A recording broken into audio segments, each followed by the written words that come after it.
তোমরা তো জায়গার নামটা শুনেই নিয়েছো আর নিশ্চয়ই বুঝেই গেছো যে কোথায় গেছিলাম। আজকে গেছিলাম নৈহাটিতে বড় মার কাছে পুজো দিতে। কথাই বলে বড় মা না চাইলে ওখানে কেউই যেতে পারে না।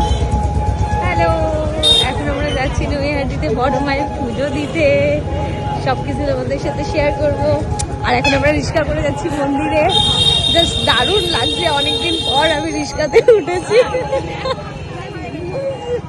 স্টেশন থেকে নেমে হাঁটা পথে একটুখানিই ছিল মায়ের মন্দির, বাট তাও আমরা রিক্সাতে উঠেছি বোকার মতন, জানি না। তারপর আশেপাশে অনেক দোকান ছিল, সেখান থেকেই একটা পুজোর ডালা কিনে যাব। সন্ধেবেলা গেছিলাম, যেহেতু অফিস থেকে ফিরে সন্ধেবেলায় যাওয়ার ছিল, তাই বেশ ফাঁকাই ছিল। বাট সেদিন ছিল 26শে জানুয়ারি। শুনেছি নাকি যে সকালের দিকে অনেকটা ভিড় ছিল, বাট আমরা যখন গেছি তখন প্রায় ফাঁকা ছিল, তাই ভালোভাবেই মায়ের পুজোটা দিতে পেরেছিলাম। একদিন চেষ্টা করব যে সকালবেলা গিয়ে পুজো দেবার। আর আমি প্রথমবারের জন্য আজ নৈহাটিতে এসেছিলাম। এতদিন ধরে ফোনেই মায়ের মুখ দেখেছি, আজকে সামনে থেকে দেখে অনেককে খুবই ভালো লাগলো, খুবই অপূর্ব সুন্দর লাগছে। আমাদের পুজো দেওয়া হয়ে গেছে, এখন ফাইনালি প্রসাদ খাবো, কিন্তু আমরা খুলতে পারছি না প্রসাদ।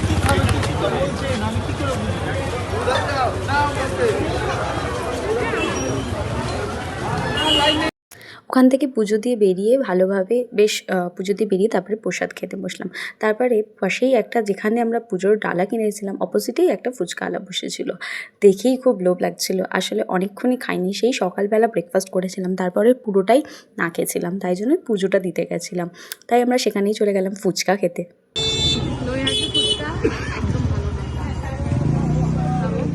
আর অনেস্টলি বলতে গেলে ফুচকাটা আমার একদমই ভালো লাগেনি, কেমন যেন একটা খেতে।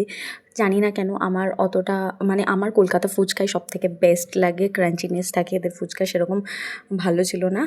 বাট ফুচকা তো খেতে যাইনি, মেন ছিল পুজো দেওয়া, পুজোটাই শান্তিভাবে দিতে পেরেছি, এটাই অনেক ছিল।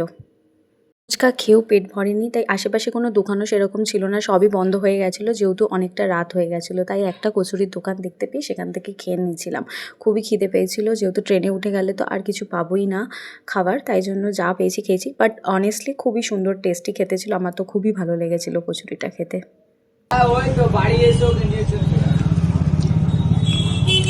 ভালো লাগছে, নিরামিষ বোঝা যাচ্ছে না, স্পাইসি স্পাইসি টেস্টি। ওখান থেকে খেয়েই বেরিয়ে গেলাম একটা মিষ্টির দোকানে। আর খাবার মিষ্টি খাবো না এটা তো হতেই পারে না, বাট ট্রাস্ট মি গাইস, এই কালাকান্দটা জাস্ট অসাম খেতে, তোমরা নিশ্চয়ই ট্রাই করো।